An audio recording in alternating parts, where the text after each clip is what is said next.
¿Cómo les va? Buenas tardes. Seguimos con el curso. Nos vamos a aproximar directamente a los derechos fundamentales. Hoy tenemos invitados especiales. Hay un joven que está por integrar nuestra cátedra en la facultad, el colega Romanelli, y bueno, recién han llegado dos jóvenes directamente de Milano que están haciendo tareas de investigación con nosotros en la cátedra acá en Buenos Aires, recién llegadas, así que las hemos invitado acá para que participasen en Salón Mujica. Yo les pedí expresamente a ambas que, como están trabajando sobre lesa humanidad, que investigasen quién fue Carlos Mujica, y seguramente antes de llegar acá deben haber hecho descubrimientos interesantes. Así que a las dos, a Vanessa y a Francesca, bienvenidas al Salón Mujica. Todos son colegas muy interesados en el ámbito del derecho. Y bueno, y hoy especialmente, nuevamente otra intervención de Diego. Diego es el mejor profesor de todos nosotros hasta ahora porque es el único que viene con PowerPoint, por lo menos. Viene con el discurso con PowerPoint. Así que bueno, espero que la pasen bien. Yo estoy al lado trabajando. Diego, gracias. Así que gracias por la invitación de nuevo. Bueno, si no se quejan es porque sale bien. O porque no tienen opción. Adelante entonces. Bueno, nosotros nos vimos hace un mes más o menos, ¿no? La última vez. Bueno, la anterior reunión, en realidad no son clases, sino son reuniones, habíamos hablado del concepto de constitución, algunas características y condiciones o propiedades que tiene la constitución, diversas lecturas, habíamos hablado de Kelsen, Carl Schmitt, Lasalle, ¿qué más? No sé qué otros autores habíamos visto. Y habíamos preparado en dos grandes lecturas de la Constitución, una lectura normativista y una lectura, si se quiere, realista o basada en los hechos, la Constitución como hechos, la Constitución como norma. Ya habíamos hablado también de la Constitución como un orden de valores, o sea, todos marcos muy generales se aplican tanto a la Constitución nacional como a la local y a cualquier tipo de constitución en realidad.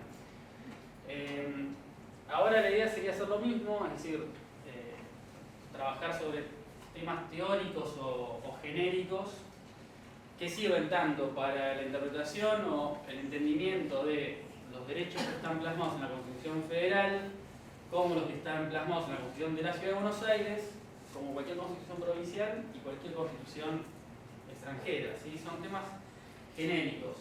Mucho de lo que vamos a hablar ahora, les cuento cómo viene la génesis de esto.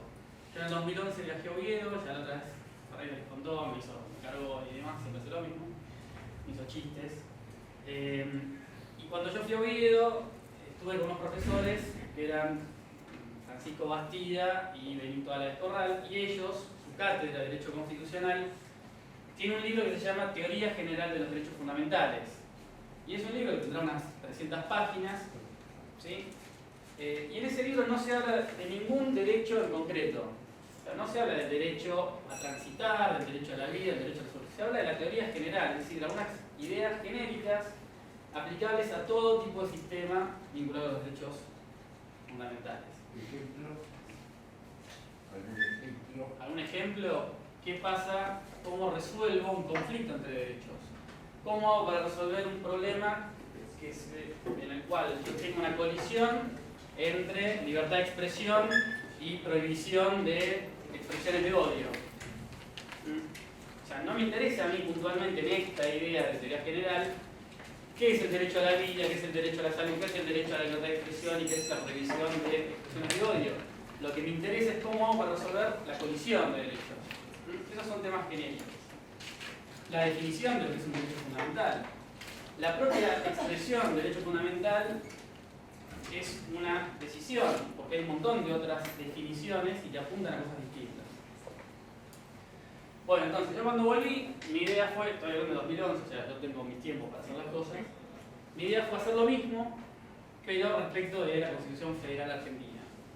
Tengo el trabajo hecho en un 80%, no lo estoy terminando porque tengo otras cosas que hacer y me voy demorando, pero lo que es importante es que mucha de esta teoría general está escrita por europeos, obviamente españoles, que toman ideas del derecho constitucional alemán, que justamente en materia de derechos fundamentales es un paradigma, un modelo paradigmático en el mundo en realidad, ¿sí? Se extiende por toda Europa, salvo en Italia porque la constitución es anterior, 1948, y Francia porque también tiene una constitución que es distinta, pero el resto de Europa, España, Portugal, todos los países del este, toman el modelo alemán. Es un paradigma, y incluso en América Latina, Colombia, por ejemplo, no sé si hoy venía alguien de Colombia, no me acuerdo, bueno, si vino, o Ecuador, o todas las nuevas constituciones toman un montón de elementos que vienen de ese modelo paradigmático.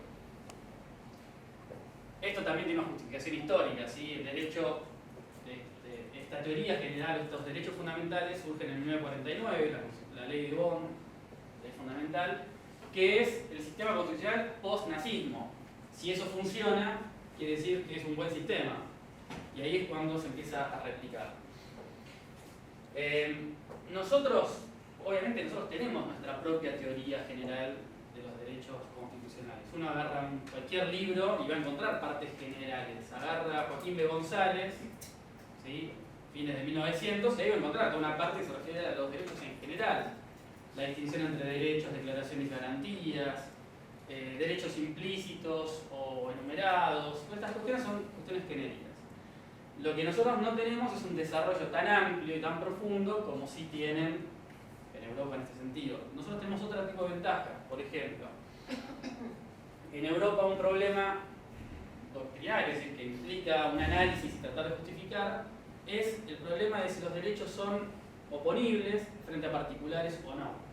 ¿Sí? Si los derechos que están en la Constitución apuntan al Estado como obligado o si también obligan a los particulares. Bueno, en Europa esto es un problema. En algunos sistemas tratar de justificar por qué también los particulares están obligados por los derechos constitucionales y no solamente por el derecho legal, ¿sí? Establecido en leyes. Nosotros ese problema no lo tenemos. Desde siempre se interpretó entre nosotros que los derechos constitucionales obligan tanto al Estado como a los particulares también. Incluso el propio texto constitucional da cuenta de esto. ¿Sí? Ese problema nosotros no lo tenemos. Tenemos otros problemas distintos, que tiene que ver también con el tiempo que tiene nuestra Constitución. Es un sistema creado en 1853 que se ha ido ayornando, actualizando, pero la matriz sigue siendo la misma. En materia de derechos hubo ampliación, ¿sí? Se incorporaron nuevos derechos, pero la matriz sigue siendo la misma. Yo lo que trato de hacer es tomar de la doctrina europea lo que nos puede llegar a servir para profundizar un poco más algunas discusiones. Quizás siguiendo con el estilo de la otra reunión, mi idea no es darles o expresarles lo que yo considero que es tal cosa o tal otra, sino exponer los problemas, tratar de distinguir problemas, ir desarmando un poco esta maleza de situaciones y que entonces ustedes puedan después ir a sus casas o ir a ver cómo, en el colectivo o en el tren, donde estén, ir pensando acerca, bueno, ¿qué hago con este problema? ¿No? ¿Cuál de estos problemas me hace ruido? Yo elegí 24 problemas. Quiere decir que vamos a estar un rato largo discutiendo sobre problemas. Y la idea es no darle soluciones en ninguno, sino que ustedes puedan ir armando su propia aventura. No sé quiénes son jóvenes, si se acuerdan del libro que se llamaba una serie de libros del 80, eligió su propia aventura, ¿se acuerdan de ese? ¿Estaba en Italia ese libro? Un libro de infantiles que uno iba leyendo y decía, bueno, si querés que la nave espacial vaya a Marte, anda a la página 20, si querés que vaya a la Luna, anda a la página 40. Bueno, es lo mismo, la idea es hacer algo parecido a eso. En algún punto lo que voy a hablar se va a repetir respecto a lo que ya había dicho en otra reunión anterior. No sé quiénes estuvieron cuando ya hablé de los derechos humanos. ¿Alguien estaba? ¿Sí? Bueno, en algún punto lo se va a repetir, pero prometo que no va a ser la totalidad, no voy a repetir la misma clase. Bueno, lo primero es que es una cuestión histórica, ¿sí? Cómo se desarrollan los derechos en que usemos la palabra derechos por ahora, es vamos a ver cómo los calificamos. En un primer momento surge la idea de los derechos naturales, la idea de que el ser humano, por ser imagen y semejanza, o por lo que sea, el ser racional, o el dueño del mundo, llámenlo como quieran, estas ideas antropocéntricas, aparece la idea que tiene derechos naturales que son anteriores al Estado, a la sociedad, y que por tanto el Estado monárquico, en ese momento, debía reconocer y no podía arrebatarlo. Y bueno, acá aparece toda la discusión de cuáles serían esos derechos. Un autor clásico, Locke.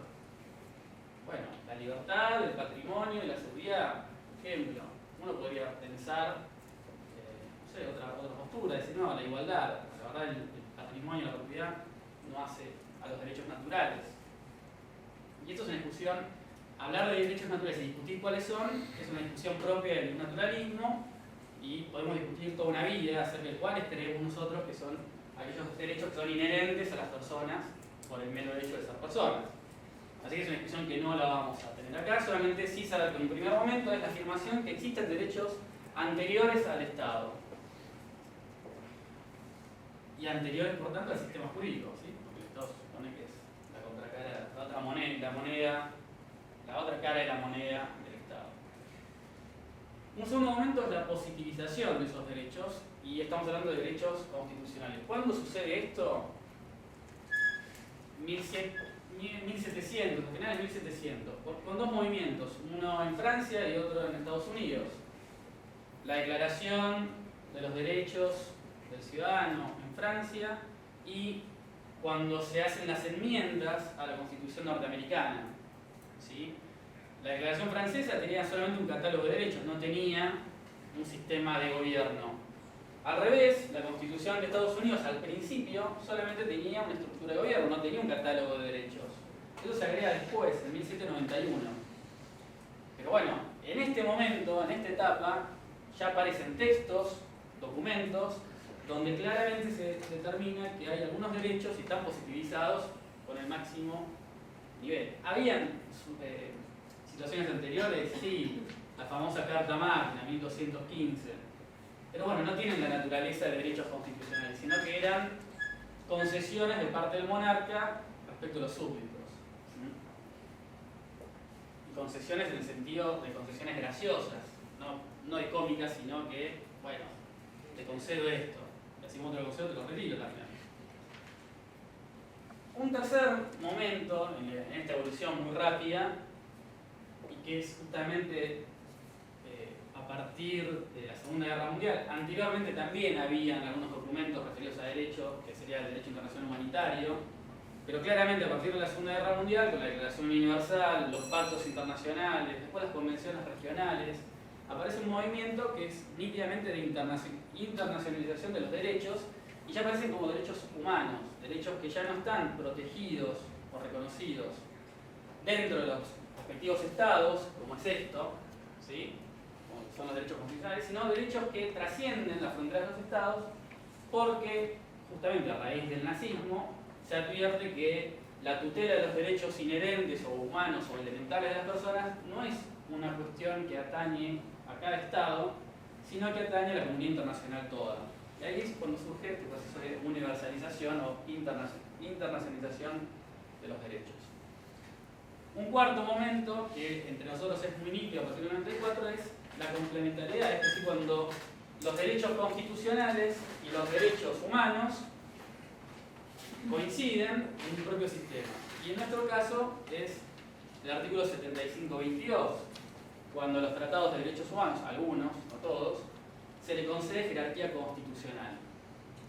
Entonces ahí vemos claramente la confluencia entre los dos sistemas, los dos movimientos. Y esa sería la etapa que en general está, por lo menos en América Latina, se está transitando. ¿Sí?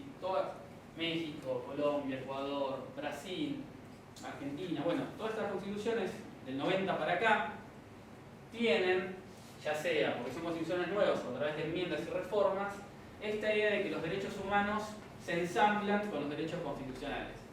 No todos tienen el mismo sistema. Nosotros ya tenemos un catálogo de determinados tratados que tienen jerarquía constitucional. Colombia, Ecuador, dice, bueno, todos los tratados de derechos humanos que sean concordantes con los derechos constitucionales tienen jerarquía constitucional. Otros dicen, bueno, los tratados de derechos humanos tienen jerarquía constitucional siempre y cuando sean más beneficiosos, México por ejemplo, cuando sean más beneficiosos para la persona. O sea, son sistemas distintos, pero todos, en definitiva, tienen la misma idea, que los derechos humanos coinciden, o se ensamblan, o se engarzan con los derechos constitucionales. Esto sería el cuarto momento. También en Europa está esta idea, ¿no? de que coincidan o se sumen de alguna manera. Yo voy a manejar como terminología, ya he dicho, lo adelanté antes, hablar de derechos fundamentales. ¿Por qué? Porque nosotros tenemos en Argentina un problema. Uno, sería el problema 25, si se quiere, que no está escrito. Siempre hay uno más. Que tenemos derechos constitucionales, artículo 14, 15, 16 de la Constitución, y también tenemos los derechos humanos. Y los dos tienen la misma jerarquía. Entonces, ¿cómo hago para llamar a ese globo que está formado por derechos constitucionales y derechos humanos? Que son distintos. Lo cierto es que tienen la misma jerarquía, pero pertenecen a sistemas distintos. Bueno, la manera más cómoda es usar un tercer término que englobe los dos. ¿Y cuál es? Bueno, el nombre es usar derechos fundamentales, que además coincide con la terminología que habitualmente se utiliza. ¿Sí? Entonces, se puede poner cualquier terminología, pero a mí me parece que esta salva ese problema de referirnos a unos o a otros.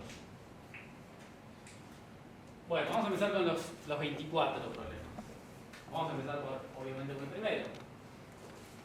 Obviamente, bueno, filosofía, ¿no? Las cosas son cosas, los nombres son nombres, los nombres responden a las cosas y eso es convencional. Si mañana nos ponemos de acuerdo que esto se llama vaca, bueno, listo, será una vaca. Para nosotros esto es una vaca. Listo, no hay problema. ¿Sí? Las ideas platónicas de correspondencia entre los nombres de las cosas, ya, o esencialistas, ya no tienen mayor trascendencia. Hoy todo el mundo sabe que los nombres son convencionales. Si nos ponemos de acuerdo en cambiar los nombres de las cosas, no hay ningún problema. Lo que pasa es que cada nombre tiene una implicancia distinta, ¿sí? Por supuesto. Entonces, lo primero que tenemos que hacer es ponernos de acuerdo en cómo vamos a llamar a esta categoría de cosas, ¿sí? Y las propuestas en la historia son las que más o menos puse ahí. Son derechos naturales, son derechos morales, se llamarán derechos innatos o inherentes, serán derechos del hombre o de la persona humana, que quizás no es lo mismo, derechos humanos, derechos individuales, derechos constitucionales, libertades individuales, libertades públicas. Son todas denominaciones que se han usado a lo largo de la historia y a lo largo de diversos lugares, ¿sí? Que tienen connotaciones distintas. No es lo mismo, y esto es claramente evidenciable, hablar de derechos naturales que hablar de derechos constitucionales, porque, por ejemplo, uno mira la Constitución argentina y hay un derecho constitucional a navegar. Y la verdad que eso no es un derecho natural, me parece, es algo que todos tengamos inherencia referida a ser marineros. Si una persona puede no navegar, entonces bueno, parecería que no es un derecho natural. Y sin embargo sí es un derecho constitucional. Si uno habla de derechos o libertades individuales, bueno, ¿qué pasa con los derechos sociales? ¿Quedarían afuera de esta denominación? ¿Serían otra cosa distinta? ¿Qué pasa si yo hablo de derechos públicos subjetivos? Si son derechos públicos subjetivos, son derechos que tiene una persona frente al Estado. Bueno, ¿qué pasa con las pretensiones que tenemos frente a particulares? ¿Lo engloba o no lo engloba? Bueno, cada definición tiene una connotación. Hablar de derechos del hombre. Bueno, ¿y qué pasa si yo estoy en Bolivia y la Constitución habla de los derechos de la Pachamama? No es del hombre, es otra cosa. Se parece más a la naturaleza o derechos de incidencia colectiva, diríamos nosotros. Entonces, cada definición que uno tome, que puede ponerle el nombre que quiera, resulta que tiene connotaciones y circunscribe el objeto de alguna manera, recorta de alguna manera. De nuevo, entre todas estas definiciones, la más cómoda para mí, ustedes pueden tomar la que quieran, es hablar de derechos fundamentales. Y punto. Me olvido de circunscribirlo al hombre, me olvido de circunscribirlo a la naturaleza, y si es inherente o no es inherente, y uso esta terminología. Bueno, ¿qué son? ¿Qué es esta cosa de derechos fundamentales? ¿Qué serían? Bueno, una definición muy elemental, que al ser tan elemental significa muy pocas cosas, es decir, son facultades o prerrogativas o pretensiones que tiene alguien o algo, o un ente, y que están justificadas normativamente. ¿Sí? Tener un derecho significa tener una pretensión y que está justificada. ¿Sí? Si yo tengo una pretensión y es injustificada, no puedo decir que tengo un derecho. Esto es bastante elemental. Ahora, esa justificación, lo que justifica mi pretensión, ¿qué es? Bueno, va a ser un sistema normativo. Ahora, que sea un sistema normativo no significa que sea un sistema normativo positivo. No necesariamente los derechos que yo tenga van a estar justificados en el sistema jurídico, pueden estar justificados en otro tipo de sistema de normas, moral, religión, eso es lo que se les ocurra. Entonces, una primera decisión que hay que tomar es si la justificación de esas pretensiones va a ser positiva, o sea, va a ser el sistema jurídico, o va a ser extra positiva, va a ser la moral, la religión o cualquier otro sistema de normas que se les ocurra. ¿Está bien? Es importante esto y sí, claro, porque si en el sistema jurídico yo no tengo reconocido el derecho a la vida, yo tendría que decir, miren, no hay derecho a la vida.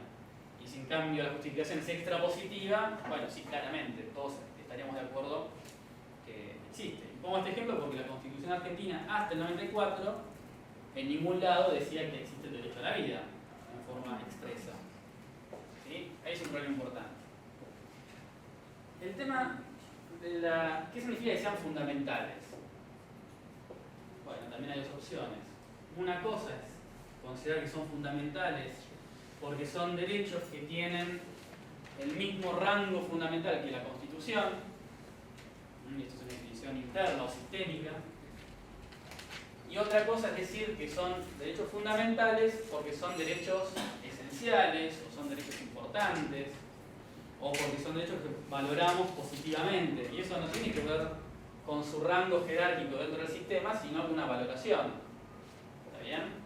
Son también decisiones distintas acerca de por qué son fundamentales. El tercer problema, que se enlaza mucho a nuestro sistema, es cuáles son las fuentes, o sea, de dónde emanan estos derechos. Si uno se pone en la postura extrapositivista o externa, bueno, ya emanan de cualquier lado, no sé, la naturaleza humana, la naturaleza en sí, Dios, no sé, cualquier sistema. Ahora, si uno se pone desde la perspectiva positiva, las fuentes, estamos hablando de las normas positivas, y en ese sentido nosotros tenemos dos fuentes de derechos. Una fuente interna, justamente son los derechos que están en la Constitución, y una fuente que es internacional, que es externa, que son los derechos humanos, los tratados de derechos humanos que tienen jerarquía constitucional. Fíjense que en los dos casos, los derechos constitucionales y los derechos humanos, son derechos que son fundamentales porque tienen jerarquía constitucional, en ese sentido tan elemental. Más allá de si son importantes o no, eso es una cuestión externa. Hasta acá bien, muy rápido, no se entiende, no, ¿sí? Bueno. Ahora, ¿cómo hago para identificar cuáles son los derechos fundamentales? Porque, bueno, claro, es muy simple en nuestra Constitución, uno abre la Constitución, se encuentra con un preámbulo, se encuentra con una parte que dice primera parte, declaraciones, derechos y garantías, con lo cual parecería que ahí va a haber algún derecho, obvio. Pero después hay otra parte que dice autoridades de la nación, del sistema de gobierno. Y después de eso encima hay otra parte que se llama disposiciones transitorias.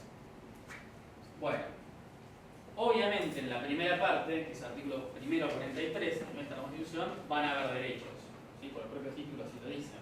Pero podemos encontrar otras cosas además. Pero ¿qué pasa con el preámbulo? En el preámbulo de la Constitución, ¿hay derechos? ¿Yo puedo fundar una pretensión en el preámbulo constitucional o no? ¿Qué les parece a ustedes? ¿Es una fuente de derechos el preámbulo de la Constitución? ¿O en realidad es un enunciado que es como el pórtico, que en realidad no tiene ninguna función más que decorativa, y de alguna manera eso da pie para fundar un derecho? Yo creo que da pie para fundar un derecho porque habla de los tratados preexistentes, una serie de cosas que se incorporan en ese momento. La directriz. Bueno, pero que hable de los tratados preexistentes, en realidad lo que está haciendo es fundamentar el sistema, no está permitiendo fundamentar derechos, los tratados preexistentes. Ahora, si es la directriz, ¿qué sería? Una pauta interpretativa en realidad, o es una fuente autónoma. Yo puedo presentar la justicia y decir, mire, me quiero divorciar porque en la Constitución, en el preámbulo, dice afianzar la justicia, y es justo que yo me divorcie porque no la banco más, no la soporto más, entonces me quiero divorciar. El fundamento de mi demanda es el preámbulo. ¿Alguien haría esto? Parece que no. Pero no hay estas teorías, unas que consideran que es normativo y otras que no. Claro, bueno, exactamente. Hay diversas posturas acerca del valor del preámbulo, el valor jurídico del preámbulo.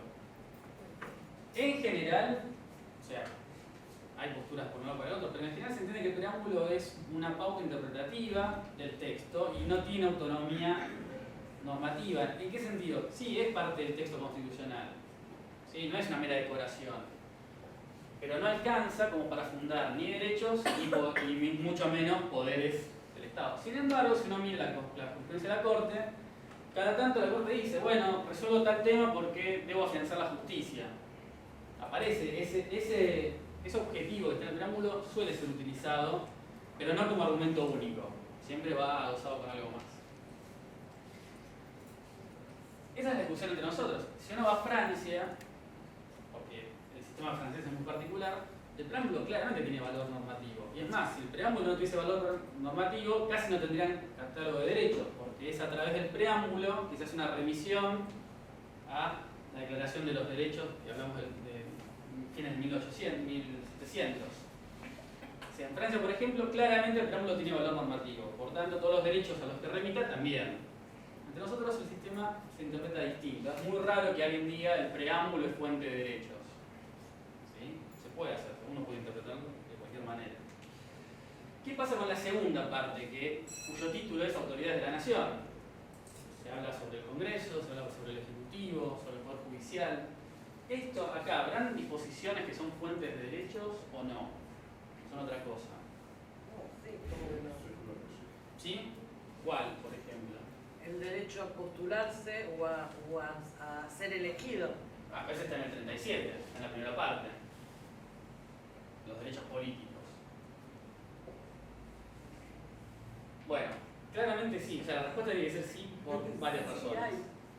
Primero porque si fuese no, entonces el 75-22 no es fuente de derechos y será otra cosa y se nos caen todos los derechos humanos. Entonces, sí, son fuente de derechos. Hay artículos que son fuente de derechos. En el 75, que se refiere a competencias del Congreso, o sea, un lugar que sistemáticamente es incorrecto, uno encuentra disposiciones referidas a los pueblos indígenas, el artículo 19. Encuentra el 75-23 referido a la igualdad real de trato y oportunidades a favor de niños, mujeres, discapacitados, ancianos. Obviamente es una fuente de derechos eso. Entonces, uno tiene que hacer ese análisis y bueno, por más que esté en esta parte del texto constitucional, lo cierto es que es una fuente de derechos, más allá del título que lleve esa parte. Esto tiene una explicación además, si se quiere, coyuntural o histórica, por qué se hizo esto así. Si se la acuerdan, o los que no lo saben, se lo cuento.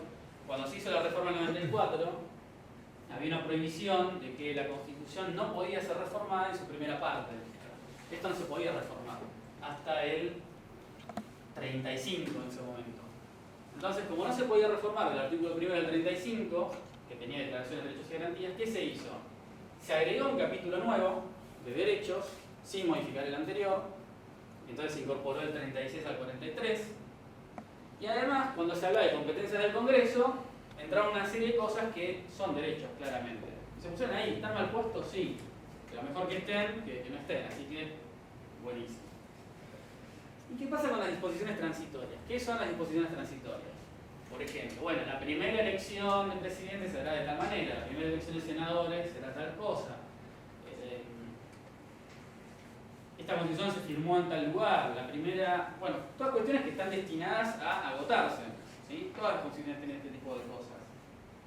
Pero hay una que está entre la exposición primera que se refiere a Malvinas, algo muy, muy extraño en nuestro sistema. Y es extraño porque aparte es un poco contradictorio. ¿Qué dice la disposición primera? Disposición transitoria. La República Argentina o el pueblo argentino, no sé cómo dice, no recuerdo, reafirma su derecho indeclinable y irrenunciable sobre las Islas Malvinas. Entonces, si es algo irrenunciable, ¿cómo va a ser una disposición transitoria? Bueno, ahí hay un problema. Pero además, dice que se va a garantizar, en el caso de que la reafirmación de derechos a Malvinas sean reconocidas como parte de la República Argentina, se va a reconocer el tipo de vida, el estilo de vida de los residentes. Entonces ahí uno puede decir, bueno, sí, habría un derecho. En el caso que eso suceda, quienes vivan en Malvinas tendrán un derecho a un estatus especial, parecería. Entonces uno puede llegar a decir que hay una fuente de algún derecho ahí.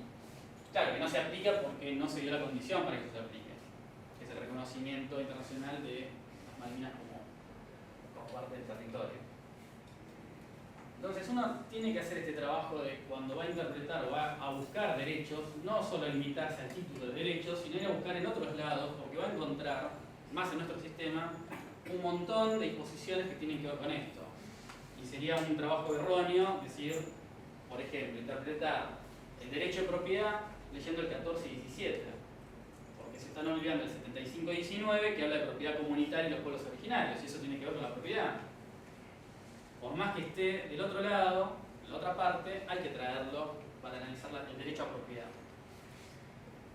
Bueno, otro problema, el quinto, ya hablando. Una pregunta sobre lo anterior. Sí. De posiciones transitorias, ¿no podría querer decir que si lo que vos acabas de decir sucede en la recuperación de las Islas Malvinas Sí. y las Sandwich y Shetland del Sur, ya eso no... Exactamente, esa es la interpretación. Los intérpretes mala onda dicen, ¿cómo van a poner un objetivo definitivo en una disposición transitoria? Es un error. Los intérpretes bien intencionados dicen, claro, es una disposición transitoria porque las Malvinas en algún momento van a ser reconocidas y este objetivo se va a cumplir. Que es la interpretación suya, está muy bien. Son dos posturas, son dos lecturas del mismo texto. Es como el vaso medio vacío. Bueno, uno está vacío, el otro dice que está lleno. Está muy bien la acotación. ¿Qué pasa con la consagración de los derechos? ¿A qué apunta esto? En nuestro sistema, y en un buen número de sistemas jurídicos, se discute acerca de si cuando el derecho positivo plasma un derecho, si lo está otorgando o si lo está reconociendo. ¿Qué diferencia entre estas dos posturas? Que si yo digo que el sistema lo que hace es declarar un derecho, estoy considerando que ese derecho es preexistente, la persona ya lo tiene y el derecho lo único que hace es plasmarlo, escribirlo, pero ella lo tenía.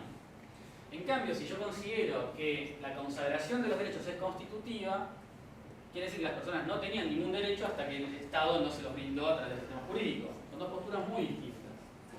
Tiene que ver con la existencia de derechos preexistentes o no hay derechos preexistentes. Y todo nace a partir de la positivización. Está atravesada esta discusión por el naturalismo de nuevo, ¿sí? El naturalismo cree que hay derechos preexistentes, el positivismo dice que no. Hay derechos en cuanto son consagrados, si no, no hay nada. Un problema similar, o que se enlaza a esto, es el tema de la explicitación, es decir, ¿qué pasa con normas que hablan de derechos no enumerados? Nosotros tenemos una disposición que es el 33 de la Constitución, y en el Pacto de San José de Costa Rica es el 29, que dicen, miren, hay derechos que están escritos, que son estos, y hay otros derechos también. Los derechos escritos no implican negación de otros derechos. ¿Sí? Esta cláusula es muy conocida. Perdón, Sí. no me entiendo, claro, pero también ahí hay algo que me acuerdo que dice lo que no está prohibido está permitido, o sea, también estaría dentro de ese punto, ¿no? Sí, se podría considerar ese sentido, pero eso tiene un problema, es que se dan los dos casos. Porque en ese caso, por ejemplo, empieza el artículo 19. El artículo 19 dice, en su segundo párrafo, nadie será obligado a hacer lo que la ley no manda, la ley, no habla del derecho constitucional, ni privado de lo que ella no remite. O sea, primero que habla, se remite a la ley y no a la Constitución. Y en segundo lugar, en todo caso, ese párrafo da lugar a derechos de libertad. O sea, yo podría fundar en ese párrafo 19 mi derecho a, qué sé yo, tener una vida íntima sin injerencias del Estado. Ahora, en base a ese párrafo, yo no podría fundar mi derecho a recibir una asignación por parte del Estado en caso de que despido, por ejemplo. Porque sería un derecho social y eso no es una libertad, sería una prestación de parte del Estado. Tiene algunas particularidades. Sirve para fundar libertades, pero para otro tipo de derechos no serviría. El 33 también tiene sus problemas, que es al que quiero referirme. Porque nuestro artículo 33 se incorporó en 1860. Se hace la reforma, la pseudo reforma y se incorpora a Buenos Aires al sistema. Y en los debates, aparentemente fue Vélez Sarsfield, uno de las 12 cantantes, yo era muy chiquito en 1860, si no me acuerdo, y Vélez Sarsfield dice algo así como, bueno, queremos consagrar los derechos naturales de las personas, que son inherentes a todas ellas, y bla, bla, bla. Ahora, cuando uno lee el artículo 33 de la Constitución, dice que hay derechos no enumerados, pero que se derivan de los principios de soberanía del pueblo y el principio republicano. Entonces no es lo mismo decir que hay derechos no enumerados que se derivan de la naturaleza humana que derechos no enumerados que se derivan del principio de soberanía del pueblo y el principio republicano. Está acotando el tipo de derechos que se pueden derivar y considerar no enumerados. En general, la doctrina constitucionalista argentina esto no lo ve. El 33 son derechos no enumerados. Entonces, ¿cuáles son? La vida, la salud, el matrimonio igualitario, todo lo que se nos ocurra entra en el 33. Y uno podría decir, no, mira, eso no entra en el 33. ¿Sí? ¿Por qué? Porque no tiene que ver ni con la soberanía del pueblo ni con el principio republicano. Bueno, ¿cuáles derechos serían entonces los que se podrían derivar? Bueno, por ejemplo, el derecho a conocer los actos de gobierno, la publicidad de los actos de gobierno. ¿Se deriva del 33? Sí, porque es la publicidad de los actos de gobierno tiene que ver con el principio republicano. ¿En la Constitución está en algún lado eso? No, lo único que prevé la Constitución es la publicidad de las leyes, cuando ordena que el Ejecutivo tiene la obligación de publicar leyes. Pero no hay ninguna cláusula en la Constitución que se refiera a la publicidad de los actos del Ejecutivo, ni ninguna norma expresa que se refiera a la publicidad de los actos del Poder Judicial. Entonces, ¿de dónde podemos derivar esa norma, ese derecho a conocer los actos de gobierno? Del 33. ¿Y encaja en el 33? Sí. En ese caso sí. Igual esto es discutible, yo estoy diciendo algunas problematizaciones. Otro problema que tiene este tipo de cláusulas es que existan derechos no enumerados no significa que sean derechos constitucionales no enumerados, pueden ser derechos legales. Es decir, bueno, va a depender de la ley si lo conceden o no lo conceden. No necesariamente son derechos constitucionales no enumerados. Otra discusión distinta, y es una manera de salvar esta limitación que tiene el 33, es decir, bueno, miren, hay derechos no enumerados, que son los del 33, y hay derechos implícitos, que es una cosa distinta. ¿Qué diferencia hay entre uno y otro? Los no enumerados son los que se derivan de los principios republicanos y soberanía, y los derechos implícitos son aquellos derechos que, aunque no están expresamente contemplados, hacen parte a los derechos expresamente contemplados. ¿Y cuál sería el caso? Hay varios que se pueden imaginar, pero uno típico es, en el artículo 14 dice que hay derecho de asociación. Y si uno busca en la Constitución, en ningún lado dice que hay derecho de reunión. ¿Sí? Estaba en el proyecto de Alberdi y después se sacó. ¿Hay un derecho de reunión? Esto, ¿es un derecho? ¿Estamos haciendo un derecho? Si yo voy a mirar el 33, esto que estamos haciendo acá no tiene que ver ni con la soberanía del pueblo ni con el principio republicano, con lo cual el 33 no encajaría. Pero yo puedo decir, miren, hay un derecho a asociarse, es decir, a establecer una agrupación humana de carácter permanente con determinados objetivos, y por tanto, si hay derecho a asociarse, hay derecho a reunirse, porque no hay otra manera de asociarse que no sea reuniéndose. Y en ese sentido es un derecho implícito. Y es una manera de salvar el problema del 33. ¿Se va entendiendo esto más o menos? Hay unos autores que dicen implícito y no enumerado es lo mismo. Autores que distinguen. A mí me parece que la distinción es razonable y vale la pena hacerla. Autores que no distinguen, Vidal Campos. Autores que sí distinguen, Nino, por ejemplo. Bueno, ¿qué pasa con el valor jurídico o el valor jurídico que tienen los derechos? ¿Para qué sirven o qué significado tienen? ¿Qué fuerza normativa tienen? Hay dos lecturas muy distintas y que en la historia se dieron muy distintas. En un primer momento, especialmente en el derecho europeo se vio esto, pero también de otros lados, los derechos, el catálogo de derechos que tiene la Constitución, era una serie de fórmulas políticas, una serie de mandatos o pautas, objetivos, que era el legislador el que estaba obligado a llevarlos a la práctica. Pero si el legislador no lo lleva a la práctica, bueno, ¿qué va a hacer? Elijan a otros legisladores si pueden. ¿Sí? Es decir, eran fórmulas políticas que indicaban pautas o criterios para que el legislador los aplique, los desarrolle. Y si el legislador no lo hacía, quedaban ahí, como meros enunciados. La otra lectura es considerar a los derechos como verdaderas normas jurídicas, Si son normas jurídicas, en caso que el legislador no los desarrolle, o si el legislador los desarrolla mal, aparece la garantía jurisdiccional, aparece el juez, aparece la Corte Suprema, aparece el Tribunal Constitucional, que incluso puede dejar sin efecto o en algún sentido modificar, bueno, en Italia hace mucho, de sentencias manipulativas o manipuladoras, como no sé cómo las llaman, que el tribunal empieza a tocar las leyes inconstitucionales y le agrega cosas y le saca cosas. La Corte Constitucional, Sì, vale, ¿no? non sei manipolativo. Bueno, no sé cómo la llaman. Sei quando sono sentenze della Corte Costituzionale. Sentencias, ¿no Sí, tienen que se hace- sentencias nada más? Sí.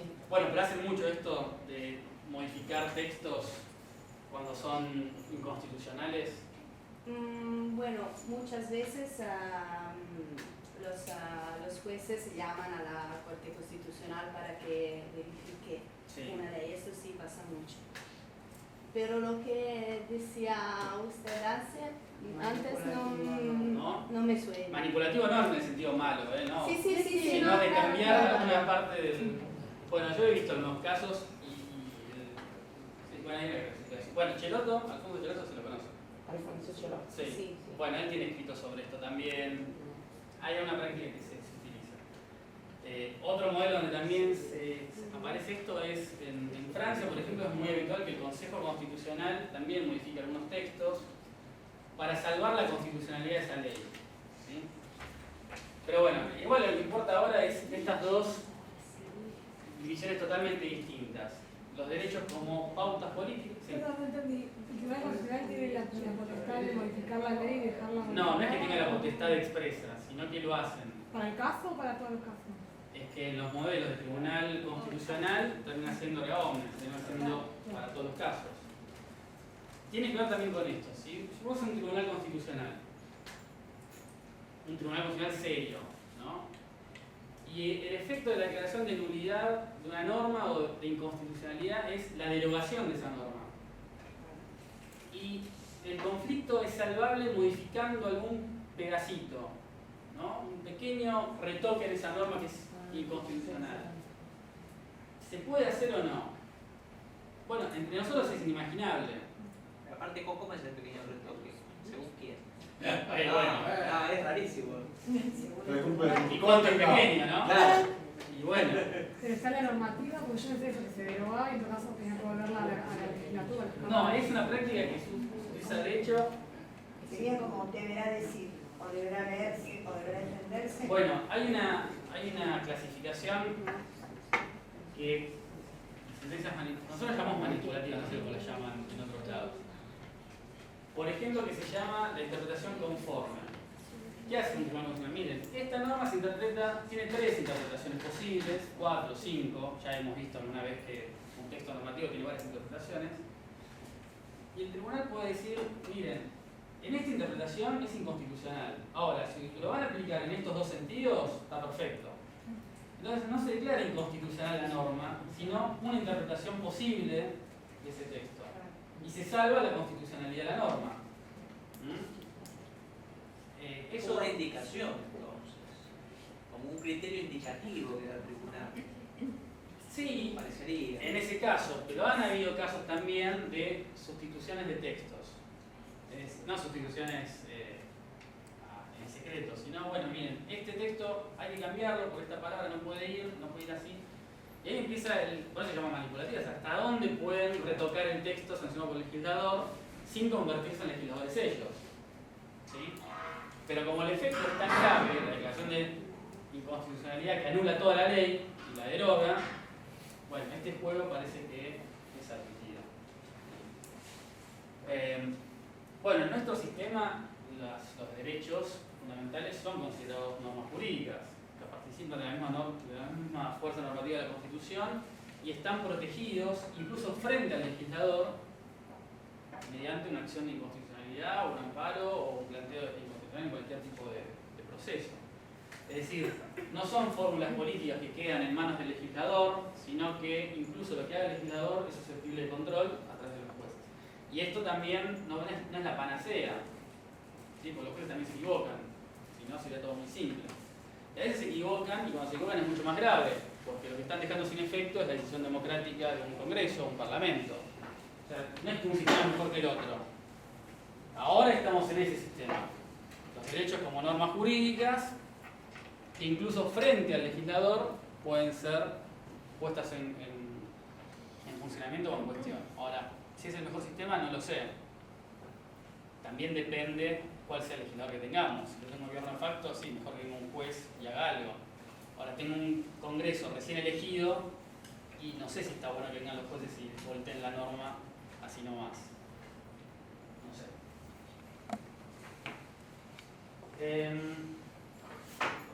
Otra discusión, otro problema. ¿Hacen corte? ¿O siguen? ¿Seguimos? Bueno, a mí me avisan, yo no tengo problema. A las 8 te avisan. A las 8 me avisan. Otro problema es cuáles son las funciones de los derechos fundamentales, o sea, ¿para qué sirven? Y en este sentido la pregunta tiene dos aristas. Una cosa es preguntarse por cuál es su función en el sistema social, económico, cultural. ¿Sí? Por ejemplo, Alberti, cuando escribe sus bases, dice los derechos de la Constitución tienen que estar enfilados a el progreso económico. No es un problema, pensaba Alberti en 1852, la seguridad de las personas, no es un problema la igualdad. El problema que tenemos es que somos pobres y somos pocos. Entonces, el sistema de derechos tiene que apuntar a la libertad económica, al desarrollo económico y al progreso económico en términos liberalismo decimonónico, ¿no? Y eso hace a la función externa de los derechos. En el ámbito interno, o sea, en un sentido sistémico, dentro del sistema jurídico, los derechos pueden tener dos tipos de funciones. Una función subjetiva es, bueno, son prerrogativas que las reconocemos a cada una de las personas para que, en caso de violación de esas prerrogativas, acudan a la justicia y se restituya ese derecho. Una función objetiva es considerar los derechos ya como, no como pretensiones subjetivas de cada uno que tenemos, para hacerlas valer o no, depende de lo que uno quiera, sino como principios objetivos del propio sistema. ¿Sí? Como una serie de pautas que tanto el Ejecutivo, como el Legislativo, como el Judicial deben llevar adelante, más allá de que haya un afectado que impulse la satisfacción de ese derecho o no. En una visión subjetiva, la igualdad es un derecho mío. En caso de que me discriminen de forma arbitraria, interpondré una demanda para garantizar la igualdad mía. Eso es una función subjetiva. Ahora, en una función objetiva, en un sentido objetivo, el derecho a igualdad significa que cuando el legislador vaya a establecer una norma, debe tratar a todos por igual, más allá de que todos le pidamos o no. Eso lo tiene que hacer porque es así. Un juez cuando resuelve algo tiene que tratar la igualdad entre las partes, la igualdad de armas, como hablan los procesalistas. Y eso no es porque uno se lo pida. Claro, en caso de que no lo haga, lo va a pedir. Pero de por sí el juez debería hacer eso. Y un ejecutivo, lo mismo, con un decreto, debe garantizar la igualdad de todos, más allá de que alguien le pida algo. En ese sentido funcionan los derechos como principios objetivos, como guías, como criterios, para el desarrollo de la función estatal. Sí. Hay algunos derechos que son irrenunciables, digamos. Creo que no sé si es el nombre apropiado. Son los derechos de los cuales uno no puede prescindir. Por ejemplo, nadie puede ser voluntariamente esclavo. Sí. Bueno, eso es también discutible si son irrenunciables o no. Porque ¿cuáles serían los que son irrenunciables? La esclavitud. Bueno, pongamos que la esclavitud sí. Cosa que es discutible. Porque una persona adulta, en su sano juicio, no puede voluntariamente sujetarse a otro. Digamos, ¿por qué no? Porque sí. ¿Qué otro derecho sería irrenunciable? La dignidad, la vida. ¿Yo puedo renunciar a mi vida o no? Bueno, ¿y por qué puedo renunciar a mi vida y no puedo renunciar a mi libertad de acción como esclavo? Entonces se puede. Bueno, pónganse de acuerdo ustedes dos, a ver si la esclavitud o la vida. Si uno dice yo quiero ser el esclavo de este porque le conviene económicamente esto que es una otra. ¿Y hay algún derecho que sea irrenunciable para usted? No. Todo. Todos negociables. Todos. Los que faltan son financistas. No. Los honorarios son irrenunciables. Sí, es un problema. Cuando uno habla un manual de derechos humanos, en la página 3 va a encontrar: los derechos humanos son imprescriptibles, irrenunciables y un montón de I. Y después, o sea, está muy bien. Lo que pasa es que después es difícil llevar eso a una práctica concreta. Porque irrenunciables, y ya vemos cuál es el problema. La vida es irrenunciable. Si es irrenunciable, quiere decir que si yo estoy postrado y me dicen, mira, si querés que te desenchufemos, mové la pestaña una vez, y si no querés, movela 2 veces, y yo la muevo una vez, entonces va a venir alguien y me va a enchufar de nuevo porque es irrenunciable. ¿Y ese alguien quién va a ser? El Estado. Entonces, ¿a qué nivel va a ser irrenunciable? Y si la vida no es irrenunciable, es muy difícil justificar que otros derechos sí sean irrenunciables. La dignidad, siempre hay un conflicto entre dignidad, vida, libertad, seguridad. Es muy duro decir que la ley rompe el libre albedrío. ¿La ley? ¿Por qué la ley? No sé si me acaba de ocurrir. ¿En qué sentido? ¿Cuál ley rompe el libre? Todo esto que estás contando. El libre albedrío entendido como qué, como la posibilidad de decidir cualquier cosa. Uno ser libre de uno. Sí, la Constitución en ningún lado dice que uno no puede hacer lo que quiera hacer, digamos, en esos términos. Es más, nosotros tenemos una... Acabas de decir que te enchufa. No, yo estoy diciendo que si es irrenunciable la vida, si fuese, estamos discutiendo cuestiones generales. Si la vida fuese irrenunciable, quiere decir que yo no puedo prescindir de mi vida voluntariamente. Eso significaría, en el caso que estoy planteando, que si yo pido que me desconecten, no me podrían desconectar. Alguien vendría a conectarme. Si yo hago una huelga de hambre... Pero entonces está bien. Lo que digo yo es que el libre albedrío no existe. En la postura que cree que la vida es irrenunciable. Pero eso no está dicho en ningún texto constitucional, dice la vida es irrenunciable. Es una construcción dogmática y uno lo encuentra en cualquier tipo de texto. O sea, digo, abre cualquier manual de derechos humanos y esto aparece. Y como idea es interesante. El asunto es qué pasa cuando lo llevo a la práctica. Una cosa que yo diría son imprescriptibles. Que, bueno, eso puede llegar a ser, puede ser prescriptible. Son intangibles, quiere decir que el Estado no, por ejemplo, intangible u otro término. Quiere decir que el Estado no puede arrebatarme ese derecho. Perfecto. Ahora, cuando es irrenunciable, cuando la propia persona no puede prescindir de su derecho, ¿y ahí qué pasa? Bueno, me parece muy interesante como ejercicio intelectual, pero de hecho, como se está diciendo, las constituciones son dogmáticas, las instituciones son dogmáticas, todas basadas en valores e ideologías que se pactaron en su momento. Entonces, de ahí sale la forma de considerar los derechos generales y su relatividad, ¿no? Habrá quizás alguna sociedad en la antigüedad que habría considerado que es irrenunciable. Si es que los derechos son relativos, si hay un derecho que es absoluto, bueno, pero nace el pacto también. Nosotros hablamos mucho de derecho, pero en realidad me da la impresión de que tanto las constituciones como las leyes son un conjunto de normas restrictivas de las libertades. Eso tiene que ver con ver el vaso medio lleno o medio vacío, claro, sí. Pero así como uno habla de los derechos se imponen a alguien. Ese alguien tiene sus libertades restringidas a partir de que hay derechos. Bueno, sí, por ejemplo, pongo ejemplos concretos por ahí para tratar de, si es que yo entendí lo que estaba planteando. Si uno lee la Constitución Argentina, todas las constituciones son iguales en algunos términos, dice, bueno, todas las personas tienen derecho a la industria lícita, a ejercer industria lícita. Cada uno decía, bueno, sí, en realidad me está restringiendo mi libertad, porque si yo quiero ejercer una industria ilícita, no tengo derecho a eso. Me está restringiendo. Bueno, sí, está bien, pero lo cierto es que está garantizando que usted puede ejercer esta actividad. Y además tenemos... Perdón, sí. La restricción está en que la autoridad no te puede impedir que vos hagas una industria ilícita.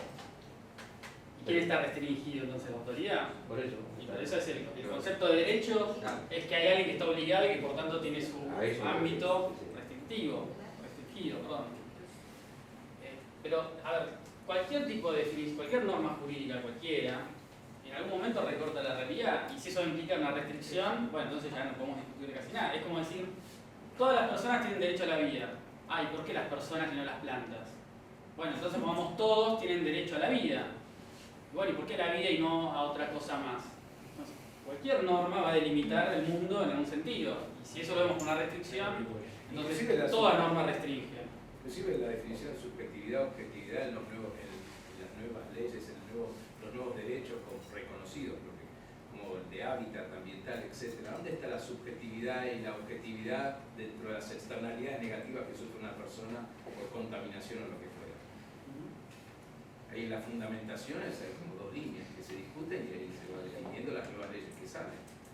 Porque yo cuando estoy en el riachuelo si dice yo tengo derecho a la vida, a un ambiente sano y qué sé yo, y me están contaminando la puerta de mi casa, y el legislador solo ve desde el punto de vista objetivo si es una comunidad o una población, ahí aparecen las externalidades negativas tanto a nivel de subjetividad como hay que reconocer los derechos de todos por igual. Sí, ya hablan de las plantas y hablan también con un ejemplo y las comunidades originarias tenían plantas, los animales, sí. Porque dependían ayer se habló de la libertad de los animales que están en el zoológico y sus derechos, etc. Pero si uno soltase los animales en su hábitat natural, ¿cómo? Si uno soltase los animales en su hábitat natural, ahí se los avasalla con toda clase de contaminaciones y agresiones. ¿Y pero por qué los animales tienen derechos? ¿Por qué tienen libertad? ¿Libertad de qué? Es que hay leyes de protección de los animales. Pero no. Hay leyes que dicen, mire, no se puede contaminar, hay leyes que dicen, está prohibido el maltrato de animales, está prohibido hacer tal cosa. Sí, pero arrasar un Lo campo que dicen las normas es que el ser humano tiene la prohibición de hacer tal cosa. No significa eso que haya un derecho de parte. Porque todavía no evolucionó nuestra constitución, creo, hacia proteger los derechos intrínsecos de la naturaleza, como en el Ecuador, que sí están protegidos el derecho de la naturaleza como... Bueno, ¿y qué hacemos con ese el derecho a la naturaleza? ¿El derecho a la Pachamama o el derecho a, no sé, lo que se les ocurra, que no sea una persona? ¿Qué hacemos? ¿Cómo hacemos con eso? Bueno, de hecho, la Argentina ha firmado convenios internacionales, como aquel de la OIT, que reconoce el 125, no sé cuál era ese artículo, que reconoce de los pueblos aborígenes, ello incluye todo eso, y de hecho en los convenios internacionales que ha firmado con respecto a la ECO 92 o la 2012, reconoce eso como preeminentes o preexistentes a la Constitución, etc. En ellos está implícito, porque hay una firma de representantes de los pueblos originarios, existen implícitos muchos principios por los cuales sí desean los legisladores nuestros, los constitucionalistas nuevos, podrían llegar a reconocer como otros países esos derechos o no. Pero en realidad hagamos una reforma y pongamos, reconocemos el derecho, no el derecho al medio ambiente, a los bienes naturales. Sí, nosotros ya tenemos en el 42, perdón, 41. En el 41 hay un problemita ahí. Sí. ¿Cuál es uno de los varios problemas? Varios problemas. Dice generaciones futuras. ¿Quiénes son las generaciones futuras? ¿Cómo ejercen su derecho a las generaciones futuras? Exacto. O sea, no hace falta irse a Ecuador y a Bolivia. ¿Qué hacemos con las generaciones futuras? ¿Quiénes son? ¿Quién los representa? ¿Quién demanda por ellos? No, en el momento ¿Cómo sabemos lo que quiere la generación futura? Quizás quieren progreso y que estaremos todos y que vamos a una avenida. Yo qué sé. Eso lo van a tener que resolver en la próxima reforma. Brasil eso lo trató de resolver después de esa reunión con 4 artículos ambientales, otros también con 6, etc. Lo tendrá que resolver los asambleístas en su momento. Sin duda que quedó todo muy implícito el artículo 41 y de ahí se tuvieron que extraer. 10 años estuvimos discutiendo qué son los presupuestos mínimos. El Congreso estuvo discutiendo qué son los presupuestos mínimos que aparecen en ese mismo artículo. Y recién después supuestamente se resolvió con la Ley General del Ambiente. Bueno, esto tiene que ver, después volvemos a este tema, con quiénes son los titulares y quiénes son los obligados de los derechos. Intrínsecamente uno de entrada como default tiene la idea de el ser humano como centro de los derechos. Ahora es una visión antropocéntrica que no tendría por qué ser. Uno puede pensar que no, el centro de los derechos tendría que ser la naturaleza o el planeta Tierra y nosotros somos un pedazo de lo que estamos dando vueltas y somos accesorios, estamos, no estamos. Bueno, esto implicaría cambiar todo una revolución copernicana en cuanto a cuáles son los titulares de los derechos. ¿Y quiénes son los obligados? Eso decían los de Anita. Bueno, hay toda una cosmovisión de pueblos originarios acerca de quiénes Pero bueno. Esto que viene acá es un poco complicado. A todo es complicado, no sé si nos vamos dando cuenta, pero hay una distinción que a mí me parece interesante y no siempre se hace, que es distinguir entre el objeto de los derechos y el contenido de los derechos.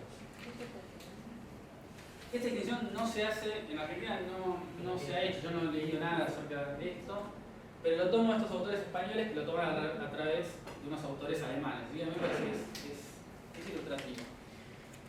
O sea, una cosa es hablar de cuál es el objeto de un derecho y otra cosa cuál es el contenido. ¿Qué diferencia hay?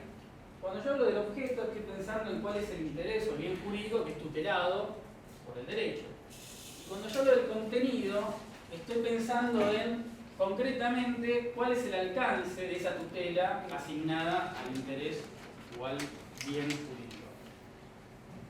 Parece un trabalenguas, pero a mí se me ocurre un ejemplo que es muy gráfico, como a mí me parece a mí. Por ejemplo, el derecho a la igualdad. Es muy bueno, en Argentina está garantizado el derecho a la igualdad. Bueno, la igualdad es el interés o es el bien jurídico que está tutelado. Ahora, no es lo mismo cómo se tutela la igualdad en el 16 que cómo se tutela en el 65-23.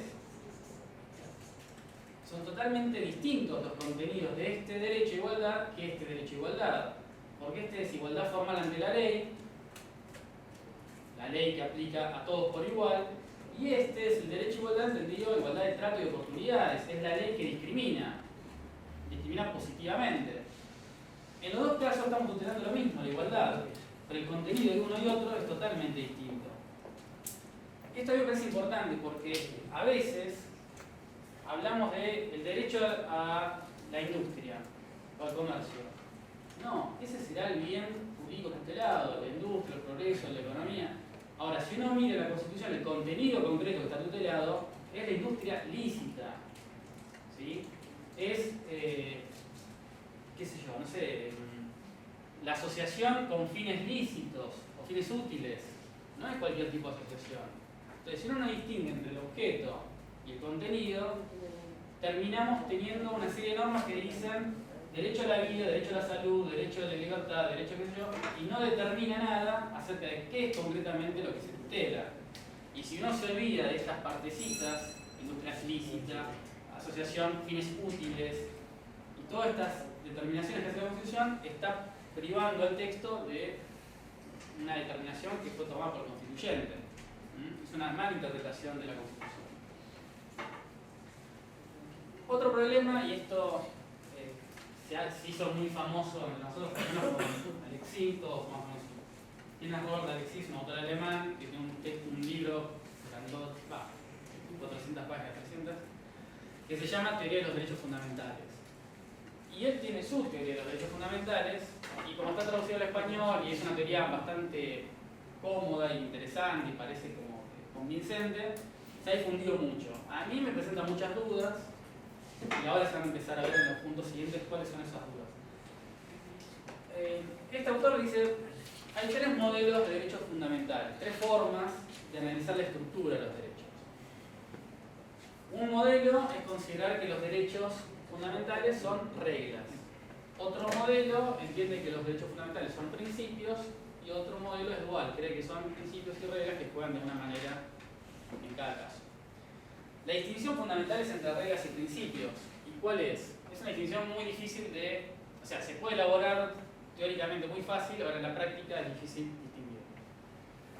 Las reglas son aquellas normas cuya aplicación es perentoria. ¿Qué quiere decir esto? Que se aplican o no se aplican. No hay términos medios. O yo cumplo la norma o no la cumplo. Es como una... ilustrativamente sale la vía de tren. Yo voy para allá o no voy para allá, no me puedo correr. El camino es único. No hay forma de correrse hacia los costados.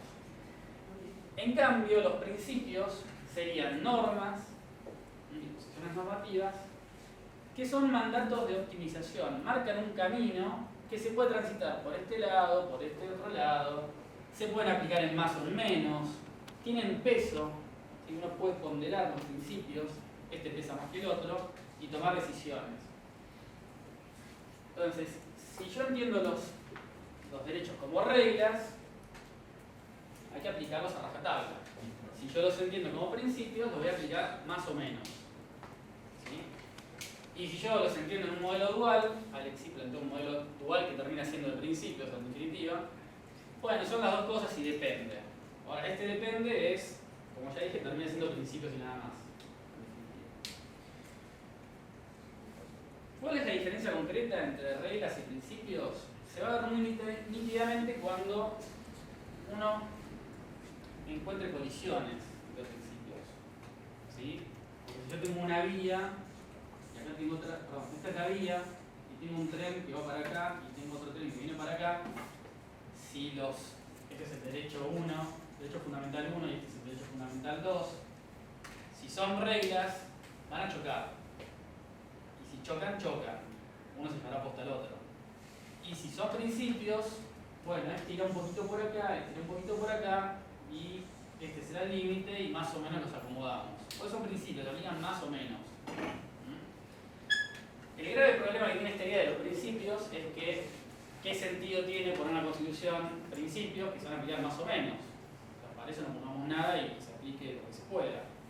Perdón, ese es un típico problema, yendo a algo más macro, de ciertos países islámicos, donde en el caso de Irán ya sería extremo, donde la ley islámica termina siendo, desde el punto de vista de las reglas, definida por los molás, es decir, por la parte de la teocracia, y la parte de la legislación parlamentaria lleva adelante un montón de principios. Inclusive se discutieron, existen distintos modelos o grupos políticos, algunos que habrán más, que se forman el Estado teocrático, otros menos, y cuando aparecen colisiones entre la interpretación si se debe defender la vida o no, determinado juzgamiento siempre termina, en ese caso, ganando las reglas dadas por los molados o por la parte que está preeminente o sobre encima digamos, de la asamblea, ¿no?